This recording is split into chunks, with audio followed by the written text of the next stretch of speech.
नमस्कार, आप देख रहे हैं प्रदेश का नंबर 1 और सबसे भरोसेमंद news channel India news Haryana. आपके साथ हूं मैं सोनल दहिया। सितंबर में कोरोना की तीसरी लहर दस्तक दे सकती है। वैज्ञानिकों ने इसकी चेतावनी जारी कर दी है।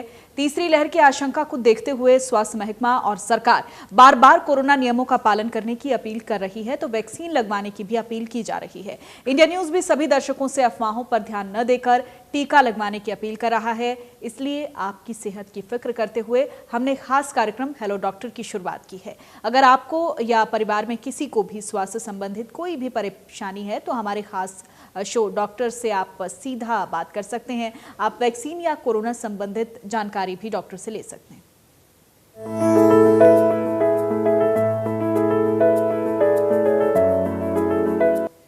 कोरोना की तीसरी लहर की आशंका जताई जा रही है, तो हरियाणा सरकार भी अलर्ट पर है। सरकार की ओर से क्या तैयारियां की गई हैं, ग्राफिक्स के जरिए आपको दिखाते हैं। तीसरी लहर से निपटने के लिए टास्क फोर्स का गठन किया गया है। ये तैयारियां जो सरकार की तरफ से की गई हैं वो हम आपको पॉइंटर्स के जरिए बता रहे हैं। उपकरण और दवाइयों के स्टॉक की निगरानी की जा रही है। बेड, ऑक्सीजन और वेंटिलेटर की संख्या बढ़ाई जा रही है। डॉक्टर, पैरामेडिकल स्टाफ की नई भर्ती करने की बात सरकार की तरफ से कही जा रही है। और साथ ही साथ आपको बता दें कि कई जिलों में ऑक्सीजन के नए प्लांट भी लगाए गए हैं। पानीपत, हिसार में 500 बेड के अस्पताल बनाए जाएंगे।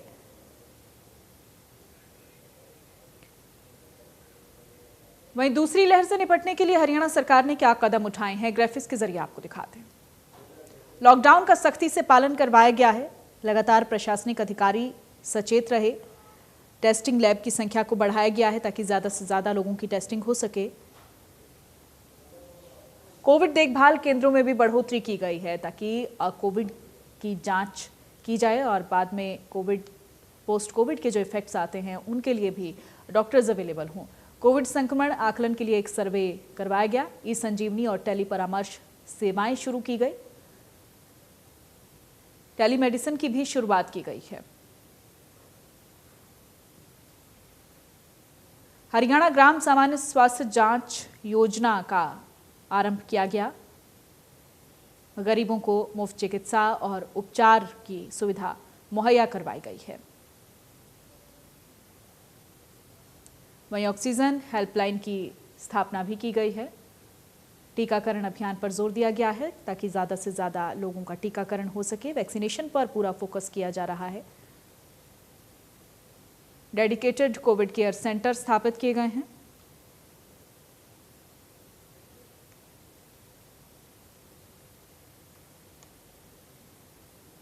सभी जिलों के अस्पतालों में 24,000 से ज़्यादा कोविड बेड की सुविधा रहेगी।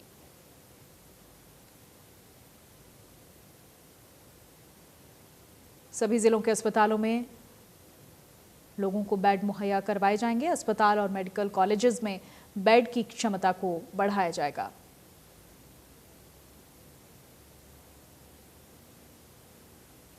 आवश्यक उपकरण, दवाओं की आपूर्ति भी सुनिश्चित की गई है। तो दूसरी लहर को कैसे हराया है, क्या प्लानिंग की गई, क्या सरकार की तरफ से खास कदम उठाए गए जिसके चलते अब तीसरी लहर का खतरा कहीं ना कहीं प्रदेश में कम हो सकता है। क्योंकि दूसरी लहर में हमने देखा कि काफ़ी लोग इससे प्रभावित हुए और इसके चलते अब सरकार ने कुछ नई चीज़ें करने की कोशिश की है। कोरोना के खतरे को देखते हुए स्वास्थ्य सुविधाओं को बढ़ाया गया है। आशा वर्कर्स को जिम्मेदारी दी गई है। आशा वर्कर्स ने घर घर जाकर सर्वे किया, लोगों की जांच की, कितने लोगों में एंटीबॉडीज़ बनी है, क्या सिचुएशन है, उसको लेकर आशा वर्कर्स को अहम जिम्मेदारी सौंपी गई। 13 मिलियन लोगों की जाँच की गई।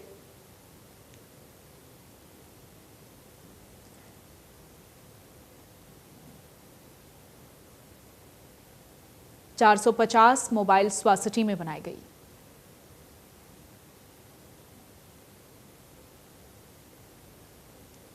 तो ये कुछ कदम है, ज़रूरी कदम जो उठाए गए हैं सरकार की तरफ से। राज्य और ज़िला स्तरीय निगरानी समितियों का गठन किया गया ताकि हर लेवल पर निगरानी रखी जा सके, जांच की जा सके। क्योंकि अलग अलग जगहों पर हमने देखा कि हालांकि आंकड़े जो हैं वो ज़िले दर ज़िले अलग अलग दिखाई दिए, लेकिन कोरोना का खतरा दूसरी लहर में बहुत ज़्यादा बढ़ा और तीसरी लहर में ये सिचुएशन और ज़्यादा गंभीर न हो, उसको लेकर सरकार अपनी तरफ से एहतियातन कदम उठा रही है। और दूसरी लहर को कैसे हराया गया, दूसरी लहर को कैसे कम किया गया, क्योंकि अब अगर हम आंकड़े देखते हैं तो पिछले कुछ महीनों की अगर हम बात करें तो उसकी एवरेज के हिसाब से बहुत ही कम नज़र आते हैं। तो ऐसे में ये कुछ ज़रूरी कदम, ये कुछ ज़रूरी जो योजनाएं, कुछ नई चीज़ें स्वास्थ्य संबंधित सरकार की तरफ से शुरू की गई हैं, वो आपको हम पॉइंटर्स के ज़रिए दिखा रहे हैं।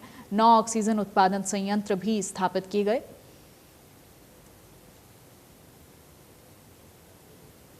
वहीं 130 ऑक्सीजन संयंत्र स्थापित करने की योजना बनाई जा रही है।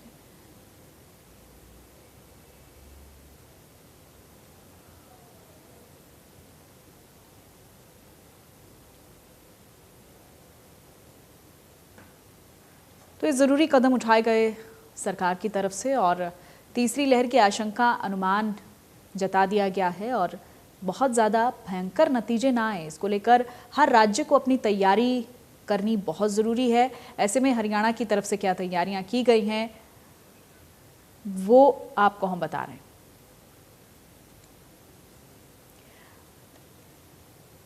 और हेलो डॉक्टर में हमारे साथ 2 खास मेहमान जुड़ते हैं। Doctor Gopal Goyal deputy CMO हैं, जींद से हमारे साथ जुड़ गए हैं, आपका बहुत बहुत स्वागत है। डॉक्टर रघुवीर सिंह एमडी मेडिसिन है, वो भी हमारे साथ जुड़ेंगे। पहले हम डॉक्टर गोपाल गोयल का रुख कर लेते हैं जो कि डिप्टी सीएमओ हैं जींद के। डॉक्टर गोपाल गोयल, देखिए बहुत सारी कोशिशें की गई दूसरी लहर में, बहुत सारे नए कदम उठाए गए, लेकिन इससे हम तीसरी लहर की आशंका और अनुमान को नहीं प्रेडिक्ट कर सकते हैं। कैसा खतरा होगा, बिल्कुल अनुमान इसका लगाया नहीं जा सकता। ऐसे में एज अ डॉक्टर आप इस सिचुएशन को कैसे देख रहे हैं? धन्यवाद। सबसे पहले तो मैं ये बताना चाहूंगा आपको कि दूसरी लहर से हमने बहुत ज्यादा सबक सीखे। हम इसके अंदर नई नई ऐसी समस्याएं आई जो जिससे पहले हेल्थ डिपार्टमेंट या एज ए डॉक्टर हम कभी भी रूबरू नहीं हुए थे। हमने सपने में भी नहीं सोचा था कि ऑक्सीजन की इतनी भारी कमी हो जाएगी, इतनी ज्यादा संख्या में मरीज एकदम हॉस्पिटल में आ जाएंगे। मैं नागरिक अस्पताल जींद की आपको बात बताता हूँ कि हमारे पास एक समय में 190 पेशेंट एडमिट थे। हमारे हॉस्पिटल की टोटल कैपेसिटी 200 है, जिसमें से labour room, gynae ward, SNCU, जिनको किसी भी कीमत पे बंद नहीं किया जा सकता। इसके बावजूद हमने पेशेंटों को कैजुअलिटी में एडिशनल बेड लगा के पेशेंटों को लिटाया। हर पेशेंट को ऑक्सीजन की रिक्वायरमेंट थी। एक लिमिट तक गवर्नमेंट की या किसी देश की भी एक सीमा होती है कि बहुत कम समय में हम एक चीज की कितनी लिमिट बढ़ा सकते हैं, लेकिन फिर भी हमने जैसे तैसे करके सारी मशीनरी, सरकारी मशीनरी, प्राइवेट लोगों ने मिलकर सिलेंडर ढो ढो के हमने ज्यादातर मरीजों को ऑक्सीजन दी।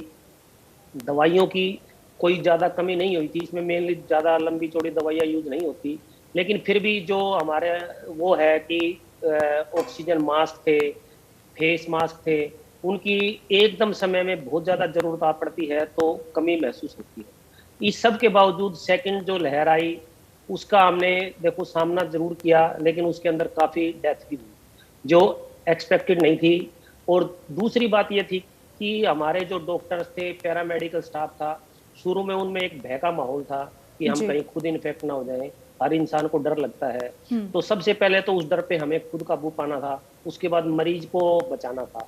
तो शुरू में 10-15 दिन में तो हमारा डर ही जो सारे स्टाफ का निकला। उसके बाद उसमें हमने बड़ी मेहनत की, पेशेंटों को जो हमारे पास अवेलेबल था या जो चैरिटेबल इंस्टीट्यूट, जो बहुत सारी एनजीओ थी, मैं आपको जींद की बात बताता हूँ कि हमें जिस चीज की जब भी जरूरत पड़ी तो चैरिटेबल संस्थाओं ने हमें वो चीज उसी समय मुहैया करा दी, चाहे उनको दिल्ली से लेके आना पड़े या चंडीगढ़ से लेके आना पड़े।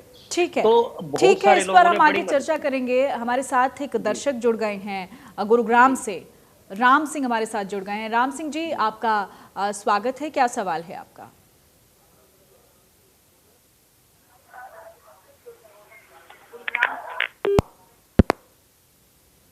राम सिंह जी अपना सवाल पूछिए।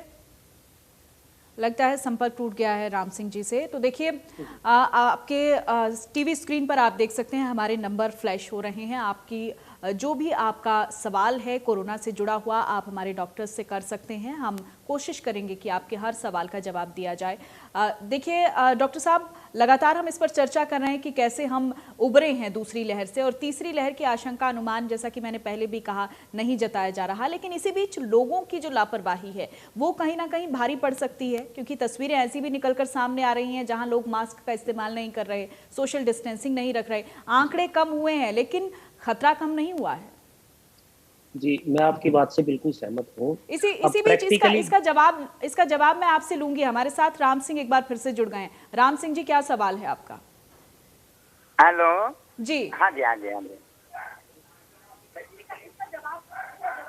राम सिंह जी, अपने टीवी सेट का वॉल्यूम आप कम करें, फिर आप सवाल पूछें। हेलो हाँ डॉक्टर साहब, राम राम। राम राम। अपना सवाल पूछिए आप। मैं ये कह रहा हूँ कि ये जो इंजेक्शन लगाने वाले 120 डोज लेते हैं, 3 दिन होगा दोगे, लाइन में लगते लगते डोज ही जब नंबर आता है तो खत्म हो जाती है। चलिए ठीक है, बहुत शुक्रिया आपका, आप हमारे साथ जुड़े हैं। डॉक्टर साहब, देखिए वैक्सीनेशन को लेकर भी लोगों के बहुत सारे सवाल हैं और कई जगह पर स्लॉट नहीं मिल रहे हैं, कई दिक्कतें आ भी रही हैं वैक्सीनेशन को लेकर। लेकिन मैं उसी सवाल पर लौटती हूं आपके पास कि लोगों की लापरवाही जो है वो कहीं ना कहीं भारी पड़ सकती है, क्योंकि ऐसी तस्वीरें निकल कर आ रही हैं जो परेशान कर देने वाली।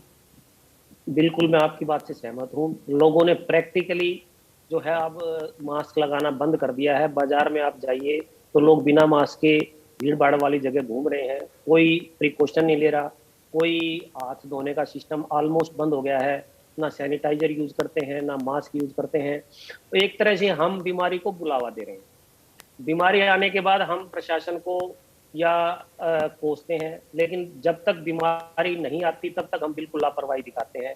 ये टोटली अनएक्सेप्टेबल है। अगर कोई लोग किसी की जान जाती है, बीमार होता है, तो हमारा भाई, हमारा रिश्तेदार, हमारा पड़ोसी है, हमें बिल्कुल ध्यान रखना चाहिए। क्योंकि ये जो कोरोना नामक बीमारी है ये प्रैक्टिकली आदमी से आदमी में फैलती है। अगर हम अपना सुरक्षा बना के रखेंगे, मास्क पहन लेंगे, बीमार लोगों से दूर रहेंगे, तो इसी से हमारा बचाव हो जाएगा। हमें बहुत ज्यादा लंबे चौड़े किसी सावधानी की जरूरत नहीं है। एक मास्क है, 2 गज की दूरी है। अगर आप ये मार्केट में जाते हैं, आप सब्जी खरीदने जाते हैं, आप मार्केट में कुछ सामान लेने जाते हैं, एक छोटा सा मास्क आपको पहनना है। अगर आपको लगता है कोई दूसरा बंदा है मास्क नहीं पहने हुए है, आप मास्क पहने हुए हो, आप उससे थोड़ी दूरी बना के रखिए। ये बहुत ही आसान सा है। घर से बाहर निकलते हुए हाथ धो के जाइए, आगे आने के बाद साबुन से हाथ धो लीजिए। इन दोनों चीजों में ना कोई ज्यादा खर्चा होता है, ना कोई ज्यादा टाइम लगता है, सिर्फ हमारी इच्छा शक्ति की जरूरत है जी। और इसी तरह अपने परिवार के, अपने यार दोस्तों को, अपने रिश्तेदारों को, अपने पड़ोसियों को इतनी सी बात समझानी है। एक को देख के दूसरा जरूर बदलता है। तो अगर हम इतना सा भी करेंगे तो हम खुद, ना केवल हम बच सकेंगे बल्कि हमारे पड़ोसी, हमारे भाई सब बच जाएंगे। और जो बीमार है भी तो आप उसको सिर्फ ये करना है कि आप जाइए हॉस्पिटल में अपना टेस्ट कराइए। आजकल सब जगह कोविड टेस्टिंग की फैसिलिटी उपलब्ध है, अगले दिन रिपोर्ट आ जाती है। पिछली बार तो हमने देखा कि 3-3 दिन में रिपोर्ट आती थी। अब इतनी ज्यादा लैब फैसिलिटी गवर्नमेंट ने प्रैक्टिकली हर डिस्ट्रिक्ट में अवेलेबल है। तो आप अपना टेस्ट कराइए, जो वैक्सीनेटेड नहीं है उन पे जोर डाल के वैक्सीन लगवाइए। इतना सा काम हमें। बिल्कुल। देखिए डॉक्टर गोयल, ये तो सब लोगों को समझने की बहुत ज़रूरत है और हम लगातार यही गुजारिश लोगों से कर भी रहे हैं कि वो मास्क का इस्तेमाल ज़रूर करें, और लगातार ITV ग्रुप भी इसको लेकर लोगों को सचेत जागरूक करने की कोशिश में लगा रहता है। आपके संदेश का भी असर लोगों के बीच जाए, हम ये उम्मीद करते हैं। लेकिन हम देख रहे हैं कि दूसरी लहर से जिस तरीके से बहुत कुछ हमने सीखा है और तीसरी लहर के लिए हम तैयार हुए हैं। वायरस आया, वायरस ने खुद को म्यूटेट किया, उसके बाद ट्रांसमिशन का खतरा बढ़ा, लेकिन अभी इस बीच हम देख रहे हैं कि डेल्टा वेरिएंट जो है वही कहर बरपा रहा है। अभी जो मामले सामने आ रहे हैं वो डेल्टा के ज़्यादातर निकलकर सामने आ रहे हैं। क्या लगता है आपको कि वायरस अगर खुद को म्यूटेट करता है तो फिर ये ट्रांसमिशन का खतरा कितना बड़ा हो सकता है? देखिए, निश्चित रूप से वायरस की एक कॉमन प्रॉपर्टी है कि वायरस अपने आप को म्यूटेट करता रहता है। और इसीलिए जो एपिडेमियोलॉजिस्ट है वो शुरू से कह रहे हैं कि थर्ड वेव आएगी। पहले जब फर्स्ट आई थी तब बताते थे सेकंड भी आएगी, अब थर्ड भी आएगी। क्योंकि म्यूटेशन होने के बाद जो हमारी वैक्सीन है, जो हमारी शरीर की प्रतिरोधी क्षमता है, वो उस लेवल की नहीं रहती जो उस ओरिजिनल वायरस के अगेंस्ट थी। तो ये पॉसिबिलिटी तो एक काफी स्ट्रोंग है कि थर्ड वेव आएगी, क्योंकि डेल्टा वेरिएंट आया हुआ है। अब उससे आगे के भी वेरिएंट आ गए हैं। लेकिन जो देखो, दो चीजें होती हैं, एक इन्फेक्टिविटी होती है, तो डेल्टा वेरिएंट की इन्फेक्टिविटी ज्यादा है, लेकिन हर एक जो ज्यादा इन्फेक्टिव होता है जरूरी नहीं कि वो हमें ज्यादा बीमार करे, ज्यादा हॉस्पिटलाइजेशन हो, ज्यादा डेथ हो। जी। तो ये जो डेल्टा वेरिएंट है इन्फेक्टिव ज्यादा है, निश्चित रूप से ये है, लेकिन अभी ऐसा कुछ नहीं है कि इसमें डेथ ज्यादा होंगी या बहुत ज्यादा हॉस्पिटलाइजेशन होंगे या बच्चों को बहुत ज्यादा प्रभावित करेगा। जी। तो ये तो आने वाला वक्त ही बताएगा। लेकिन हम बच्चों को लेकर के भी, बड़ों को लेकर के भी, वेंटिलेटर ले, ऑक्सीजन लेवल पे भी और दवाइयों के लेवल पे भी सरकार की तैयारियां पिछले 2-3 महीनों से पूरी तैयारियां हैं और हर डिस्ट्रिक्ट में ऑक्सीजन की सप्लाई बढ़ाई जा रही है और हर जगह दवाइयां, मास्क सब जगह पहुंचाए जा रहे हैं, वेंटिलेटर हर जगह बढ़ाए जा रहे हैं। हमारे जो मेडिकल और पैरामेडिकल स्टाफ है उन सबको वेंटिलेटर चलाने की, हाई फ्लो नेजल कैनुला चलाने की ट्रेनिंग दी जा रही है, ऑक्सीजनेशन कैसे किया जाए इसकी ट्रेनिंग दी जा रही है। तो मुझे लगता है कि अब हम इस बीमारी से लड़ने में थोड़े से पहले से ज्यादा सचेत है और ज्यादा सक्षम है। बाकी तो आने वाला वक्त ही बताए। बिल्कुल, आप सही कह रहे हैं डॉक्टर गोयल। देखिए, बहुत सारी दिक्कतें हमने झेली हैं और उन दिक्कतों से हमने सीख के कुछ नया भी किया इस कोरोना काल में, और आगे के लिए, आगे की लड़ाई के लिए खुद को तैयार भी किया है, चाहे सरकार हो, प्रशासन हो, आप लोग हों। लेकिन सवाल एक बहुत बड़ा खड़ा हो गया है कि कोरोना के बाद के जो पोस्ट इम्पैक्ट्स निकल कर आ रहे हैं। इसी बीच एक दर्शक जुड़ गए हैं हमारे साथ, प्रमोद जी, क्या सवाल है आपका? हाँ जी मैडम, मैंने दोनों वैक्सीन की दोनों डोज ले रखी हैं जी। और मैंने जो दूसरी डोज है वो 25 को ली थी। 7 डेज हो गए हैं मैडम। अब मैं मास्क अब नहीं लगा सकता, मतलब मास्क लगाना कब तक जरूरी है, कंपल्सरी है? बिल्कुल अनिवार्य है आपको मास्क और सोशल डिस्टेंसिंग तो देखिए रखनी ही है। वैक्सीनेशन जो है वो आपका सुरक्षा कवच है, आपको इन्फेक्शन से नहीं बचा सकता है। इन्फेक्शन अगर बहुत ज्यादा बढ़ता है और आपकी जान को खतरा होता है तो वैक्सीनेशन आपको मदद कर सकता है। इस सवाल का जवाब मैं ही दे देती हूँ। डॉक्टर गोयल, देखिए, बहुत से लोगों को ये भ्रम रहता है कि वैक्सीनेशन के बाद हम कहीं ना कहीं सिक्योर जोन में आ गए हैं, अब हमें बहुत ज्यादा एहतियात रखने की जरूरत नहीं है, और यही कहीं ना कहीं एक बड़े खतरे की ओर इशारा करता है कि लोग लापरवाह होंगे और ये हालात और ज्यादा बिगड़ेंगे। देखिए, मैं आपके माध्यम से लोगों को यही बताना चाहता हूं कि वैक्सीनेशन खुद की प्रोटेक्शन के लिए है गंभीर बीमारी से। वैक्सीनेशन आपको इन्फेक्शन से नहीं बचाता है, आपको इन्फेक्शन हो सकता है और आप दूसरे लोगों को भी इन्फेक्ट कर सकते हो। वैक्सीनेशन का सिर्फ एक ही पर्पज है कि अगर आप बीमार हो गए तो आप गंभीर रूप से बीमार नहीं हो गए, आपको सीवियर न्यूमोनाइटिस नहीं होगी, लेकिन आप बीमार हो सकते हैं, आप इन्फेक्टेड हो सकते हैं और इन्फेक्शन आप दूसरों में भी फैला सकते हैं। इसलिए आपके वैक्सीन लगवाने से आपके परिवार को फायदा नहीं होगा, आपके रिश्तेदारों को, आपके पड़ोसियों को फायदा नहीं होगा, आप फिर भी इन्फेक्ट होकर दूसरों को इन्फेक्ट कर सकते हो। ये सिर्फ आपकी सुरक्षा के लिए है और वो भी सिर्फ आप गंभीर रूप से बीमार ना हो इतनी सुरक्षा के लिए। तो वैक्सीन आपको गारंटी किसी चीज की नहीं देती है, लेकिन ज्यादातर चांस ये है कि आप जो है बहुत ज्यादा बीमार नहीं हो गए, हॉस्पिटल में एडमिट नहीं हो गए, वेंटिलेटर सपोर्ट की जरूरत नहीं पड़ेगी और मृत्यु होने की संभावना बहुत कम रहती है। लेकिन आपको इन्फेक्शन होने की संभावना उतनी ही है जितना बिना वैक्सीनेशन के लोगों को, और आप दूसरों को भी उसी तरह फैला सकते हैं। बिल्कुल आप सही कह रहे हैं डॉक्टर गोयल। देखिए, जो लोग वैक्सीनेशन करवाते हैं, वैक्सीनेशन के बाद 3 से 4 दिन लोगों को घर बैठने की सलाह दी जाती है, लेकिन बावजूद इसके लोग बाहर घूमते हुए नजर आते हैं, लापरवाह नजर आते हैं। आप ऐसे लोगों को क्या कहना चाहेंगे? वैक्सीन के तुरंत बाद जो उनको एहतियात रखनी है वो आगे के लिए तो रखनी है, लेकिन वैक्सीन के बाद 2 से 3 दिन तक उनको कैसे अपना ख्याल रखना है? देखिए, वैक्सीन, किसी भी वैक्सीन का एक सामान्य सा असर होता है कि आपको हल्का सा फीवर आ सकता है, आपको बॉडी एक्स हो सकते हैं, आपको शरीर में दर्द हो सकता है, आपकी मांसपेशियां दुख सकती है। तो ये किसी भी सिर्फ कोरोना से रिलेटेड नहीं है, और वैक्सीन लगते हैं उनका भी ये होता है। हम फ्लू की नॉर्मल वैक्सीन लगवाते हैं, उनमें भी ऐसा होता है। तो एक तो वैक्सीन लगवाने के आधा घंटे से 1 घंटे तक हम उनको सेंटर पे ही रखते हैं कि कोई तुरंत रिएक्शन ना हो। उसके अलावा 2 से 3 दिन तक हम ये टाइम देते हैं कि अगर उनको फीवर है या कोई माइल्जिया है या कोई और छोटी मोटी दिक्कत वैक्सीन की वजह से किसी भी वैक्सीन से आ सकती है, तो वो ध्यान रखें, घर पे रहें, और अगर वो ज्यादा बीमार ना हो तो घर पे रहें, अगर बीमार है तो हॉस्पिटल में दिखा लें। तो बेसिकली अपनी सेल्फ केयर है, वैक्सीन लगे 2 से 3 कराने चाहिए। जी, डॉक्टर रघुवीर सिंह MD मेडिसिन भी हमारे साथ जुड़ गए हैं। आपका बहुत बहुत स्वागत है डॉक्टर रघुवीर Singh. Thank you, thank you, thank you. देखिए, लगातार हम चर्चा कर रहे हैं कोरोना की स्थिति को लेकर। सबसे पहले तो पहला कमेंट मैं आपको हरियाणा की कोरोना की सिचुएशन पर ही चाहूंगी कि कैसे आप देख रहे हैं इन हालातों को। जो आंकड़े हैं वो बहुत ज़्यादा तेज़ी के साथ नहीं बढ़ रहे, लेकिन बढ़ ज़रूर रहे हैं। क्या हम इसको तीसरी लहर की आशंका अनुमान के तौर पर देखें? हाँ, जैसे कि अभी सभी को पता है कि तीसरी लहर की आशंका तो सभी को लगी रही है कि तीसरी लहर आ सकती है। हालांकि सभी की परमात्मा से यही अरदास रहती है कि ऐसी महामारी जो है ना आए, लेकिन क्योंकि आ सकती है और उससे बचाव के लिए जैसे हरियाणा में ऑलरेडी जो हरियाणा गवर्नमेंट सेंट्रल गवर्नमेंट के साथ मिलके कुछ ऐसे प्रोग्राम लॉन्च कर रही है जो कि कोरोना से बचाव कर सकते हैं। तीसरी लहर आने से रोकने के लिए सबसे पहले तो हमें वही जो जरूरी कदम है, जैसे लगातार हम हाथों को प्रॉपर तरीके से साफ करते रहें और सोशल डिस्टेंसिंग। ठीक है, इसी सवाल के साथ मैं लौटूंगी आपके पास। अभी लोकेश पानीपत से एक दर्शक हमारे साथ जुड़ गए हैं। लोकेश जी, आपका क्या सवाल है? मुझे 28 तारीख को अपना अपना कोविशील्ड की मेरे को डोज लगी है, लेकिन मेरी ना बैक में बहुत ज्यादा पेन है। तो क्या ये इसका साइड इफेक्ट है या वैसे कुछ नेचुरल, मतलब अपना कितने समय पहले आपने वैक्सीन ली है? वैक्सीन कब ली है आपने लोकेश जी? 28 तारीख को मैं 28 को ली है।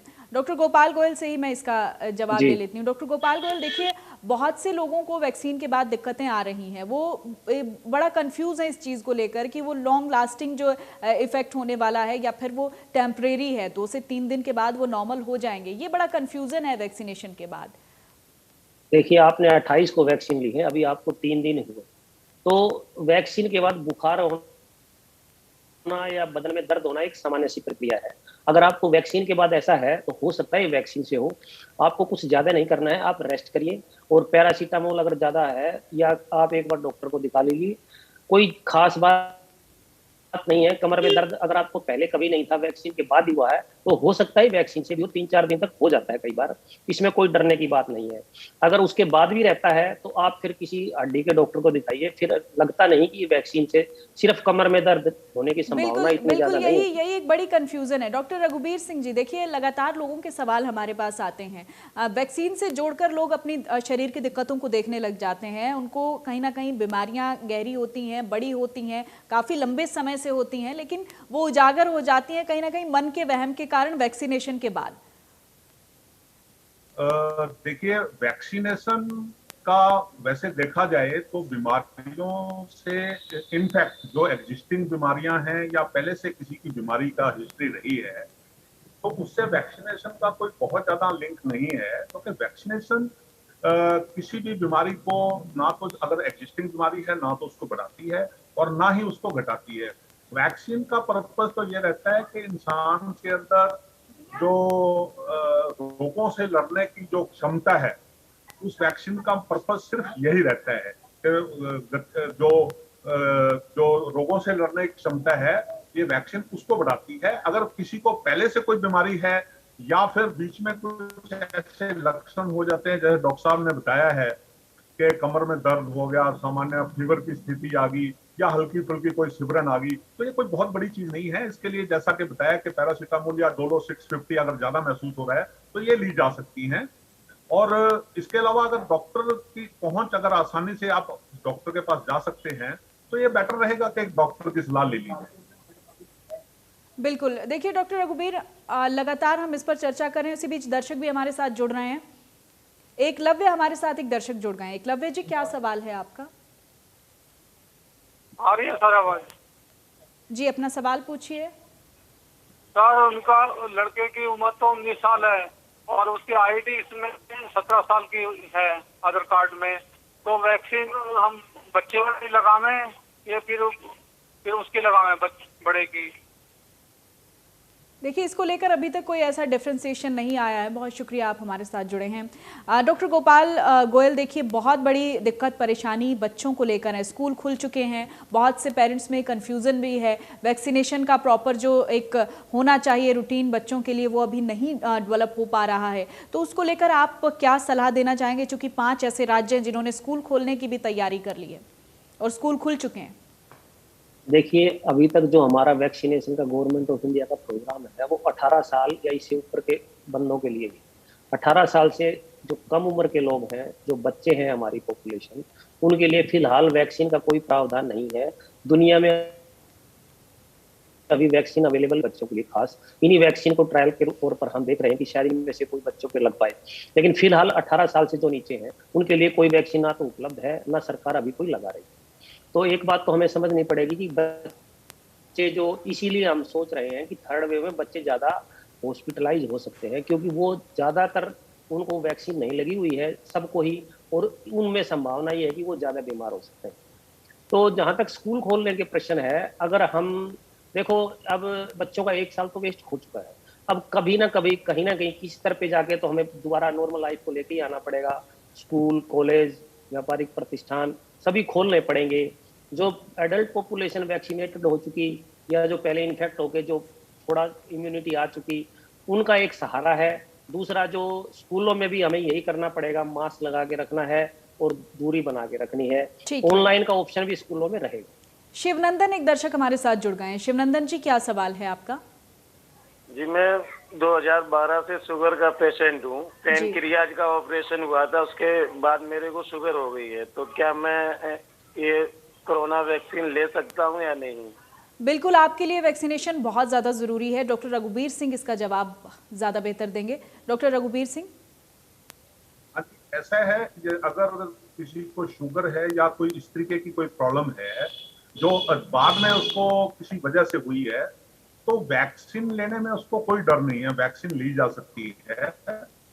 बल्कि अगर शुगर के पेशेंट हैं तो उनको तो हर हालत में ही वो वैक्सीन जो है लगवानी चाहिए, क्योंकि वैक्सीन जब आदमी को शुगर होती है तो उसको बाकी शरीर जो है उसका काफी हद तक कई बीमारियों की चपेट में आ जाता है।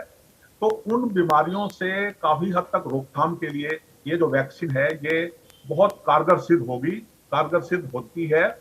तो इसलिए वैक्सीन बिना डरे लगवा लेनी चाहिए।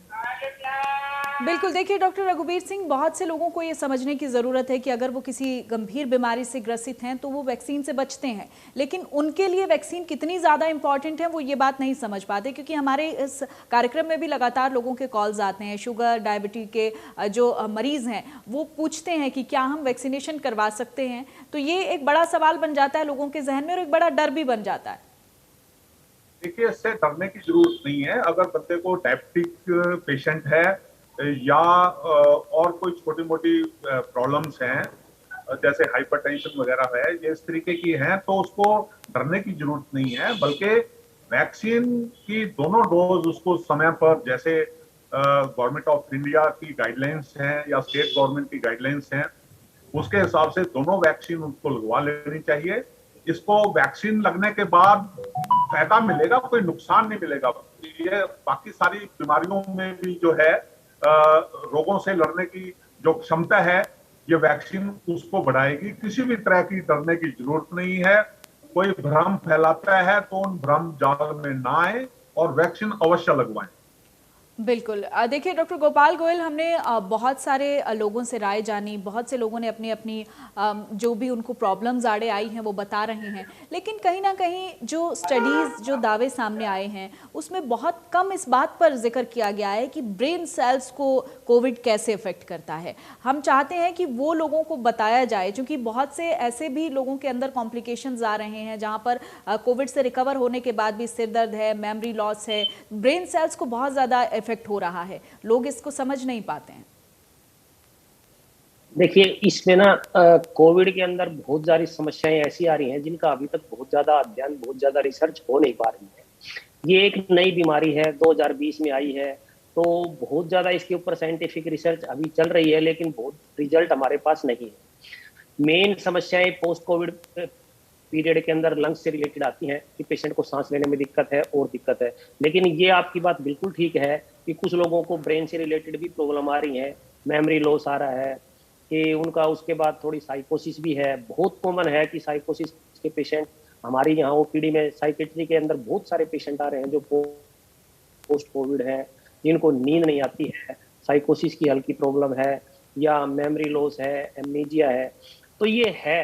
लेकिन अब कितने लोगों को है, कितनी ज्यादा है, इसके बारे में तो एक लंबी रिसर्च के बाद ही बता सकेंगे। लेकिन ये बात निश्चित रूप से है, साइकेट्री के पेशेंट जिनको साइकोसिस भी है, मेमोरी लॉस है, हल्की फुल्की डिप्रेशन भी है, तो वो काफी संख्या में लोग आ रहे हैं, लेकिन इतने ज्यादा नहीं है कि उनका इलाज नहीं हो पाता। उनको एक अच्छे साइकेट्रिस्ट की सलाह लेके अपना ट्रीटमेंट जरूर कराना चाहिए। और अभी तक ये ऐसा कोई केस सामने नहीं आया है हमारे पास तो कि जो इसकी वजह से कोई बहुत ज्यादा हो।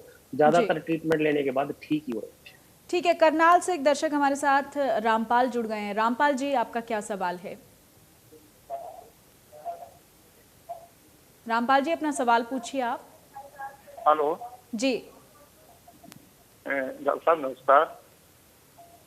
डॉक्टर साहब, मैं कोवैक्सीन मैंने अपना करवाया था 1 महीना पहले। मेरे को डबल डोज हो गया है और उसके बाद भी मुझे कोविड-19 का टेस्ट आया, पॉजिटिव आया। तो देखिए, इस बात की कोई गारंटी नहीं है। अब लगातार डॉक्टर्स यही बात तो कह रहे हैं रामपाल जी कि कोविड-19 तो आपको हो सकता है, कोविड हो सकता है आपको, लेकिन आपका इन्फेक्शन बहुत ज़्यादा सीवियर नहीं होगा। आपके जो वैक्सीनेशन अगर आपने करवाया है तो आप बहुत ज़्यादा खतरे में नहीं एंटर कर पाएंगे। यही एक सुरक्षा कवच है। वैक्सीनेशन को इसीलिए सुरक्षा कवच कह रहे हैं कि इन्फेक्शन से बचाएगा आपको। इन्फेक्शन आपको हो सकता है, लेकिन आपके लिए एक सुरक्षा कवच का काम करेगा। बहुत शुक्रिया, आप हमारे साथ जुड़े हैं। डॉक्टर गोपाल गोयल, देखिए, वैक्सीनेशन को लेकर बहुत सारा लोगों के जहन में सवाल आता है और हर बार यही एक बहुत कॉमन सवाल आता है कि क्या वैक्सीन लगवा ली हमने तो क्या हम सुरक्षित हो गए। इस पर हमने पहले भी चर्चा की, लेकिन लोगों को वैक्सीनेशन से जुड़े बहुत सारे भ्रम भी हैं, बहुत सारी ऐसे सवाल भी हैं जो वो अभी तक उनको नहीं मिल पाए हैं। देखिए, मैं आपको अभी इसी कार्यक्रम में पहले भी बता चुका हूँ कि वैक्सीन सिर्फ हमारे को गंभीर बीमारी के गंभीर रूप से बचाएगा। वैक्सीन लगवाने का मतलब ये बिल्कुल नहीं है कि आप मास्क ना लगाएं, आप भीड़ में जाएं। आपको इन्फेक्शन फिर भी हो सकता है अगर आप किसी इन्फेक्टेड पर्सन के कांटेक्ट में आएंगे तो। अगर आप मास्क नहीं लगाएंगे, हाथ नहीं धोएंगे, इन्फेक्टेड पर्सन के कांटेक्ट में आ गए तो आपको कोविड हो सकता है और आप दूसरों को भी फैला सकते हो। दूसरा बंदा भी आपकी वजह से, आपकी वैक्सीन लगी हुई है, प्रोटेक्ट नहीं है। सिर्फ आप प्रोटेक्ट हो, वो भी जो बीमारी है उसके गंभीर रूप से, कि आपको इन्फेक्शन हो गया तो हल्का खांसी जुकाम बुखार होके आप हो सकता है 4 दिन में ठीक हो जाओ, आपको पता भी ना चले, या आप सिंपल सी पैरासीटामोल लो, घर पे रहो, 4 दिन में ठीक हो जाओ।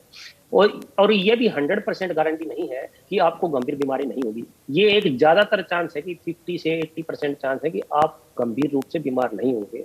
तो वैक्सीन एक आपका सुरक्षा कवच है, जैसे कि आपने खुद अभी बताया, और ये आपको बहुत ज्यादा हॉस्पिटलाइजेशन, वेंटिलेटरी सपोर्ट या डेथ उससे प्रोटेक्ट करता है। आपकी फैमिली को, आपके रिश्तेदारों को, आपके कांटेक्ट में आने वालों को कोई प्रोटेक्शन नहीं है। आपको वैक्सीन लगवाने से सिर्फ आप प्रोटेक्टेड हो और आप भी प्रोटेक्टेड गंभीर बीमारी के गंभीर रूप से हो। आपको इन्फेक्शन फिर भी हो सकता है, तो आपको सारी सावधानियां जो एक आम आदमी को बरतनी है वैक्सीन लगवाने के बाद, सारी सावधानियां बरतनी है। खुद को भी बचाना है और अपने रिश्तेदारों को, आपके कांटेक्ट में आने वालों को। भटिंडा से हाकम एक दर्शक हमारे साथ जुड़ गए हैं। हाकम जी, आपका क्या सवाल है? हाकम जी, अपना सवाल पूछिए आप। लगता है उनसे हमारा संपर्क नहीं हो पा रहा है। डॉक्टर रघुवीर, आपका मैं रुख करना चाहूंगी। देखिए, हम दिमाग पर कोरोना के असर की बात कर रहे थे। बहुत से लोग ऐसे हैं जो अभी भी नहीं समझ पाए हैं ब्रेन सेल्स को कैसे अफेक्ट करता है।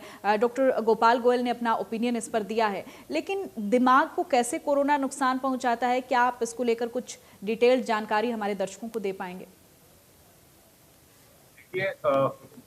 जब आदमी एक बार कोरोना की चपेट में आ जाता है तो कोरोना के दौरान बहुत सारी दवाइयां, ऐसी एंटीबायोटिक्स और स्टीरॉइड्स वगैरह दिए जाते हैं जिसका के शरीर पे प्रतिकूल असर पड़ता है, और वो असर आदमी के पूरे शरीर के अलावा मस्तिष्क के ऊपर भी पड़ता है। और अगर मस्तिष्क के ऊपर थोड़ा ज्यादा इफेक्ट आ रहा है और आदमी उलझुल कुछ बोल रहा है, कुछ समझने की शक्ति उसकी थोड़ी कम हो गई है, बोलने में प्रॉपर वो कंसंट्रेट नहीं कर पा रहा है, तो उसको इमीडिएटली जो है वो साइकियाट्रिस्ट के पास जाना चाहिए। और इसके अलावा कुछ और भी रेमेडीज हैं, जैसे बंदे का दिमाग को कुछ चीजें पुशअप करती हैं, जैसे हल्के फुल्के बादाम वगैरह जो है वो अपने आहार में लेनी चाहिए, पौष्टिक आहार जो है खाना चाहिए, और एक बैलेंस डाइट। अगर ऐसे कोई आदमी है जिसको के दिमाग की प्रॉब्लम आ रही है, तो वो एक प्रॉपर तरीके से एक डाइटिशियन का सहारा लेके प्रॉपर तरीके से वो डाइट फॉलो कर सकते हैं। तो उस हिसाब से दिमाग को जो चीजें ताकत देती हैं जी, वो चीजें खाई जाए, और साथ साथ में दिमाग की दवाइयां भी लेते रहे। ठीक है। चंडीगढ़ से बाघ सिंह एक दर्शक हमारे साथ जुड़ गए। बाघ सिंह जी, क्या सवाल है आपका? हेलो जी, बाघ सिंह जी अपना सवाल पूछिए। जी हेलो जी, हम सुन पा रहे हैं बाघ सिंह जी, आप अपना सवाल पूछिए। हेलो डॉक्टर साहब, आवाज बहुत कम आ रही है। चलिए, बहुत शुक्रिया आप हमारे साथ जुड़े हैं। तो जो भी दर्शक हमारे साथ जुड़ रहे हैं, आप अपने टीवी सेट का वॉल्यूम कम करें, तभी आप हमें सुन पाएंगे। हाकम सिंह एक दर्शक हमारे साथ पहले जुड़े थे, किसी तकनीकी खामी के चलते संपर्क टूट गया था, एक बार फिर से जुड़ गए हैं। हाकम सिंह जी, क्या सवाल है आपका? मेरी मिसेज ने ना हार्ट का पेशेंट कहा सी कि यो कोरोना टीका लवा सकते ने। हार्ट के पेशेंट है, चलिए ठीक है, हम जवाब ले लेते हैं। डॉक्टर रघुवीर जी, आप इसका जवाब देंगे? ऐसा है कि अगर हार्ट का क्या ऑपरेशन हुआ था पूछेंगे इनसे जरा कि उसमें हार्ट की बाईपास सर्जरी हुई थी या फिर स्टेंटिंग लगा था, क्या हुआ था बताएंगे आप? बाईपास सर्जरी जी। बाईपास सर्जरी हुई है, ये कब हुई थी बताएंगे जरा, कितने दिन पहले हुई थी? 5-6 साल पहले। 5-6 साल पहले। तो आपको डरने की जरूरत नहीं है, आप बड़े आराम से इसकी वैक्सीन ले सकते हैं, और इसका हार्ट के ऊपर कोई भी प्रतिकूल असर नहीं पड़ता, बल्कि ये वैक्सीन लेने से आपके अंदर जो है कुछ ना कुछ एंटीबायोटिक ही बनता है, एंटीबॉडी बनता है। घबराने की जरूरत नहीं है। हार्ट के पेशेंट, इवन जो अभी भी हार्ट के पेशेंट हैं, वो भी इन वैक्सीन को लगा सकते हैं, कोई डरने की जरूरत नहीं। तो ठीक है हाकम सिंह जी, आप अपनी बीवी को बेझिझक वैक्सीनेशन करवा सकते हैं, और ये डॉक्टर्स की ओपिनियन भी अब आपके पास आ चुकी है। डॉक्टर गोपाल गोयल, आपका मैं रुख करना चाहूँगी। देखिए, कोविड-19 के बाद जो पोस्ट कोविड इम्पैक्ट सामने आए हैं, उस पर हम चर्चा कर रहे हैं। बहुत से लोगों को कई नई ऐसी दिक्कतें सामने आई हैं, जिस पर आपने पहले भी कहा कि बहुत सारे रिसर्च, बहुत सारी स्टडीज़ होना अभी बाकी है। लेकिन कहीं ना कहीं हम लगातार ये सोचते हैं कि एक फिजिकल कोरोना तो आया ही आया, साथ ही साथ एक मेंटल कोरोना भी आया, जिसने भी लोगों को बहुत हद तक परेशान किया है, अंदर से विचलित किया है। आप उन लोगों को क्या कहना चाहेंगे जो एक डर के साए में जी रहे हैं? अभी भी कहीं ना कहीं कोरोना के साथ वो चलना उनके लिए मुनासिब नहीं हो पाया है। देखिए, ये एक सामान्य प्रक्रिया है। जब भी कोई महामारी आती है, सिर्फ महामारी नहीं है, आप देखिए जिन देशों में युद्ध चल रहा है, वहां की जनरल पॉपुलेशन भी बहुत ज्यादा डिप्रेशन की शिकार होती है। ऐसे ही जब महामारी आती है तो आम जनता, जिन माँ बाप हैं, वो अपने बच्चों के लिए बड़े चिंतित होते हैं, बच्चे अपने माँ बाप के लिए चिंतित होते हैं, घर के बाकी मेंबर बुजुर्ग के लिए चिंतित होते हैं। ये एक कॉमन ह्यूमन साइकोलॉजी है कि हमें डर लगता है। जब एक बीमारी आ गई, हम देखते हैं कि पड़ोस में या आसपास के किसी की डेथ हो गई, कोई वेंटिलेटर पे है, कोई सीरियस अवस्था में है, तो हमारा जो नॉर्मल जो ह्यूमन फिनोमिना है, उसमें एक डर सबसे पहली रिएक्शन होती है। तो डर एक सामान्य प्रक्रिया है, इस डर से डरने की जरूरत नहीं है। अगर आपको बहुत ज्यादा होता है तो आप किसी साइकेट्रिस्ट को दिखाइए, वो नींद की दवा देंगे या एंटी डिप्रेसेंट जो भी आपको लगेगा। लेकिन ये इसमें कोई बहुत ज्यादा लंबा चौड़ा बात नहीं है। आप ये जब महामारी फैलती है तो समाज में एक भय का वातावरण फैल जाता है, वो उसका इलाज यही है कि हम खुद को बचा के रखें। डरने की बजाय अगर इतना ध्यान हम अपने खुद पे देंगे, खुद को बीमारी से बचा के रखें। देखिए, फोबिया नहीं होना, हम लोगों से मिलना छोड़ देंगे, घर के अंदर घुस जाएंगे, वो उससे समस्या पड़ जाएगी। आप लोगों से मिलिए, सिर्फ आपको सिंपल मास्क लगा के रखना है, हाथ धोने हैं, सफाई रखनी है, दूर रह के बात करनी है। कोरोना कोई ऐसी बीमारी नहीं है कि उड़ के आ जाएगी, आपके अंदर घुस जाएगी। आप जब तक उसके कांटेक्ट में नहीं जाएंगे, नजदीक नहीं जाएंगे, मास्क नहीं लगाएंगे, तो ही होएगी। अदरवाइज आप अगर अपने आप को प्रोटेक्टेड रखेंगे तो सोशल जो है आप डिस्टेंसिंग रख के लोगों से मिलिए, वो ठीक है बहुत जरूरी है। अगर आप घर बैठे रहेंगे सारा दिन घर पे ठीक है डॉक्टर रघुबीर सिंह जी, आप क्या देना चाहेंगे लोगों को टिप्स इस टाइम पे, क्योंकि बहुत से लोगों को तीसरी लहर की आशंका और अनुमान भी है और एक डर भी है कि तीसरी लहर का स्वरूप क्या होगा, स्ट्रक्चर क्या होगा, उसको लेकर अभी तक चीजें फिक्स भी नहीं है। देखिए, जैसा डॉक्टर गोयल साहब ने बताया है कि हमें बहुत ज्यादा डरने की जरूरत नहीं है, बस सावधानियां जो है बरतनी है। हमें बहुत ज्यादा गैदरिंग में जाने से बचना है और अगर बहुत जरूरी हो तो एक सोशल डिस्टेंसिंग बनाए रखें, मास्क पहन के रखें, हाथों को निरंतर धोते रहें और जो भी स्टेट या सेंट्रल गवर्नमेंट की गाइडलाइंस जो समय समय पर आ रही हैं उनका पालन करते रहें और एक बैलेंस डाइट जो है जिसके अंदर अच्छे से खाना आप खाते रहें, प्रोटीन्स वाला खाना खाएं और इसके साथ साथ अगर हो सके तो मॉर्निंग वॉक या इवनिंग वॉक का जो कल्चर पहले हुआ करते थे, अभी भी हैं, लोग बहुत करते हैं, तो वॉक करें जिससे हमारे अंदर जो है एक इम्यूनिटी बनेगी। और इसके साथ साथ अगर स्प्राउटेड चीजें जैसे चने हो गए या मूंग दाल वगैरह हो गई, सबको करके अंकुरित करके अगर हम खाते हैं तो ये बहुत पौष्टिक होता है और पौष्टिक आहार में इसको लेना ना भूले।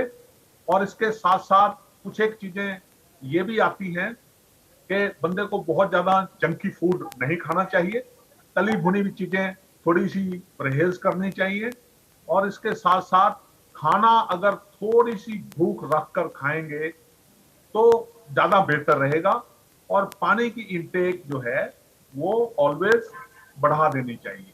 इस वक्त यही समय का तकाजा है, इन चीजों के ऊपर ध्यान देना चाहिए। बिल्कुल, बहुत लोगों को सचेत और सजग रहने की ज़रूरत है, तभी कहीं ना कहीं इस कोरोना के कहर से बच पाएंगे। डॉक्टर गोपाल गोयल, देखिए वैक्सीनेशन को लेकर हम लगातार लोगों पर को जागरूक कर रहे हैं कि आप ज़्यादा से ज़्यादा खुद को वैक्सीनेट करवाएं, लेकिन बहुत से ऐसे सवाल जिनका जिक्र मैंने पहले भी किया कि लोगों के मन में सवाल है कि अगर वायरस खुद को म्यूटेट करता है या फिर डेल्टा के बाद कोई नया वेरिएंट आता है तो क्या ये वैक्सीन उस पर असरदार रहेगी। लेकिन साथ ही साथ एक बड़ी बात यहाँ पर सामने आई है वैक्सीन मिक्सिंग को लेकर। अगर वैक्सीन मिक्सिंग होता है तो फिर उसको आप किस तरीके से देख रहे हैं?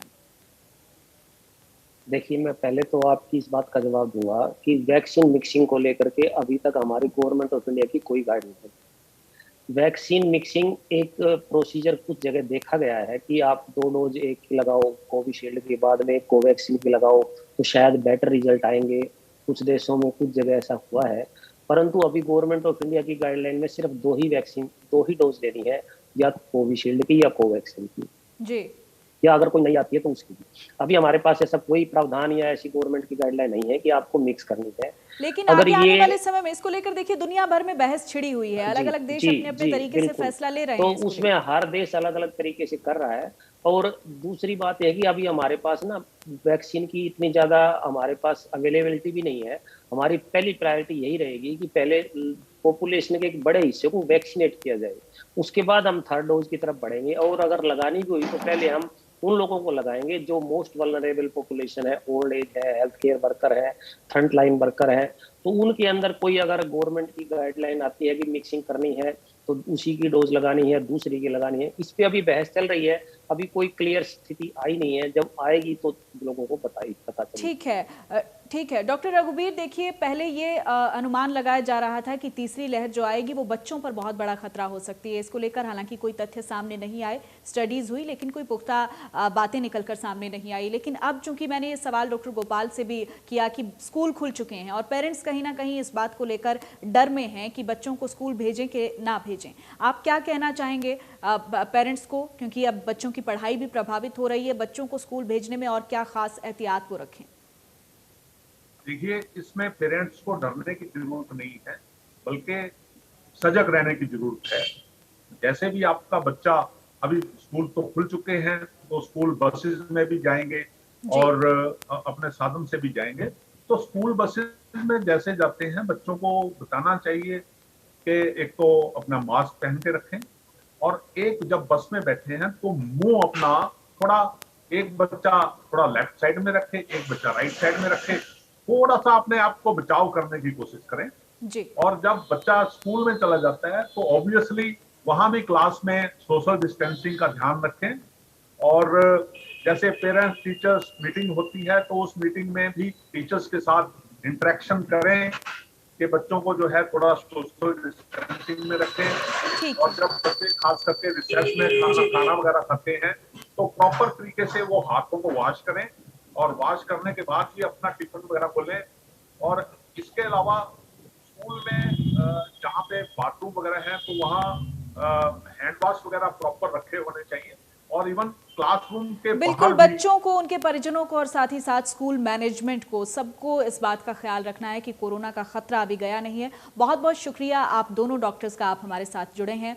तो देखिए, लगातार ओपिनियंस यही निकलकर सामने आ रही हैं कि आपको किसी भी सूरत में असावधानी नहीं रखनी है, अपने आप को सावधान रखना है, सजग रखना है। चूंकि अब धीरे धीरे चीज़ों को नॉर्मलाइज करने की कोशिश हो रही है सरकार की तरफ से, स्कूल खोल दिए गए हैं 5 राज्यों की तरफ से, तो आपको ये भी कोशिश करनी है कि अपने बच्चों को किस तरीके से आप सावधानी के साथ कोरोना से बचाएं और उनकी पढ़ाई भी सुचारू रूप से चलती जाए। इसी के साथ हेलो डॉक्टर में इतना ही। नमस्कार।